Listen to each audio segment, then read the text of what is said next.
Good morning, જય સ્વામિનારાયણ બધાને। આજે હું ઉઠીને બહાર આવી તો જોયું કે મમ્મી ભાઈનું વેલકમ કરી રહ્યા હતા। મારો ભાઈ આજે હરિદ્વારથી આવ્યો હતો એટલે પછી એને કીધું વેલકમ અને હું નાહવા ગઈ હતી। નહીં બારી આવી એટલે ભગવાનના અને માતાજીના દર્શન કર્યા। દર્શન કરીને થોડીક વાર ફોન જોતી હતી તો મમ્મીએ કીધું શાકને એવું લેવા જવાનું છે જા। તો મને નીચે શાક લેવા જવાની ઈચ્છા ના થઈ તો મેં ઝેપ્ટો કરી દીધું હતું બધું।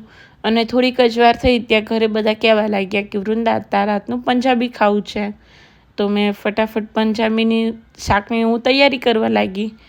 અને જો તમારા લોકોને શાકની રેસીપી જોઈએ તો કમેન્ટ્સમાં લખજો રેસીપી, એટલે હું આનો પ્રોપર વિડીયો ઉતારીને પોસ્ટ કરીશ ચેનલ ઉપર।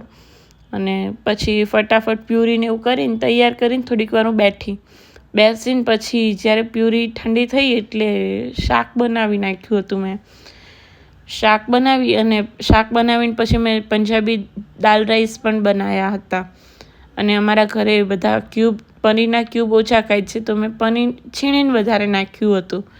અને શાક તૈયાર થયું અને પછી અમે જમવા બેઠા હતા એટલે મેં પંજાબી પનીર ટીકા શાક, દાલ, રાઈસ અને રોટી અને સલાડ પણ હતું જમવામાં। પછી જમીને કામ કરીને અમે બેઠા અને થોડીક વાર અનુપમા જોઈ। અનુપમા જોતાં ત્યાં મારા ભાભી આવ્યા એટલે મારા ભાભીને પણ કીધું વેલકમ ભાભી।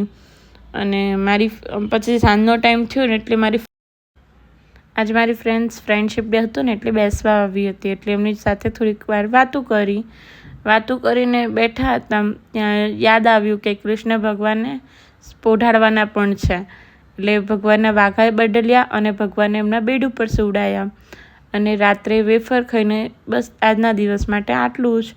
Thank you for watching my channel. Like, share and subscribe.